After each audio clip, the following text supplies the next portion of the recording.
ચાવડા મારું નામ છે। અખિલ ભારતીય કોળી સમાજનું દિલ્હીના રાષ્ટ્રીય કાર્યકારી અધ્યક્ષ છું। ગરડામાં જે 2 દિવસ પહેલા એટ્રોસિટી કાયદા મુજબ ગોરાભાઈ ગોહિલ ઉપર જે ફરિયાદ દાખલ થઈ છે તે તદ્દન ખોટી અને ગેરવ્યાજબી ફરિયાદ છે અને ફરિયાદ કરનાર વ્યક્તિ પણ ગુનાહિત માનસિકતા ધરાવે છે। અવારનવાર એટ્રોસિટી એક્ટનો ગેરઉપયોગ કરીને ગમે તેવી વ્યક્તિ ઉપર એટ્રોસિટી એક્ટનો ગુનો દાખલ કરીને પૈસા પડાવવાનું કામ કરે છે, લોકોને દબાવવાનું કામ કરે છે અને ગુનાહિત માનસિકતા ધરાવતા વ્યક્તિ તે ખૂબ મોટા ગુનેગાર પણ છે। તો એના ઉપર કાયદેસરની કાર્યવાહી થવી જોઈએ, એને પાસામાં ધકેલવા જોઈએ, એને તડીપાર કરવા જોઈએ અને આ એટ્રોસિટી એક્ટની જે ફરિયાદ ખોટી ફરિયાદ છે એને રદ કરવી જોઈએ। તો જો રદ નહીં થાય તો ગરડા શહેર બોટાદ જિલ્લાના તમામ કોળી સમાજના આગેવાનો ગાંધી ચિંધ્યા માર્ગે આંદોલન કરશે અને કોર્ટની રાહે કાયદામાં પણ એને ચેલેન્જ કરશે અને કોર્ટમાં પણ પડકારશે। હાઈકોર્ટ સુધી આને ચેલેન્જ કરીને હાઈકોર્ટમાં પણ પડકારવામાં આવશે અને ઋત્વિકભાઈ રાઠોડ ઉપર ખોટી ફરિયાદ દાખલ કરવા બદલ એની સામે પણ એફઆઈઆર કરવામાં આવશે। અમારા સમાજના ગોરાભાઈ ગોહિલ પર આ ખોટી રીતે એટ્રોસિટી એક્ટની કલમનો ગેરઉપયોગ કરીને ઋત્વિકભાઈ રાઠોડ નામની વ્યક્તિ જે ગુનાહિત માનસિકતા ધરાવે છે આ પહેલી વહેલી એટ્રોસિટી નથી। અવારનવાર ગમે તે વ્યક્તિ ઉપર એટ્રોસિટી એક્ટનો ગેરઉપયોગ કરીને એટ્રોસિટી ફરિયાદનો એના કાયદાનો ગેરઉપયોગ કરીને આ માણસની માનસિકતા એવી છે, ગુનાહિત વૃત્તિ ધરાવે છે।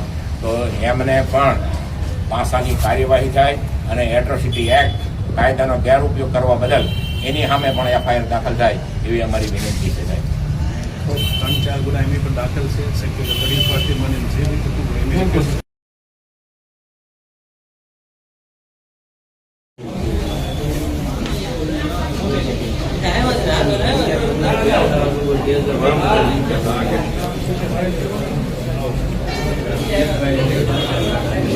પરસોત્તમભાઈ ચાવડા, અખિલ ભારતીય કોળી સમાજનું દિલ્હીના રાષ્ટ્રીય કાર્યકારી અધ્યક્ષ।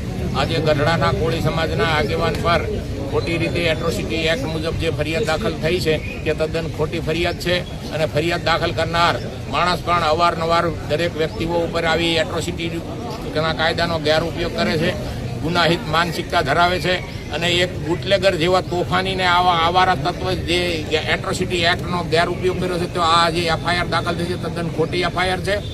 એ એફઆઈઆર રદ થવી જોઈએ અને જ્યાં સુધી એ એફઆઈઆર રદ નહીં થાય ત્યાં સુધી ગઢડા શહેર, તાલુકા, બોટાદ જિલ્લાના તમામ કોળી સમાજ અને બાકીના તમામ સમાજોનો સાથ છે અને સાથે રહીને ગાંધી ચિંધ્યા માર્ગે મામલતદાર ઓફિસની સામે જો આ ફરિયાદ રદ નહીં થાય તો ગાંધી ચિંધ્યા માર્ગે અમારે આંદોલન કરવાની ફરજ પડશે।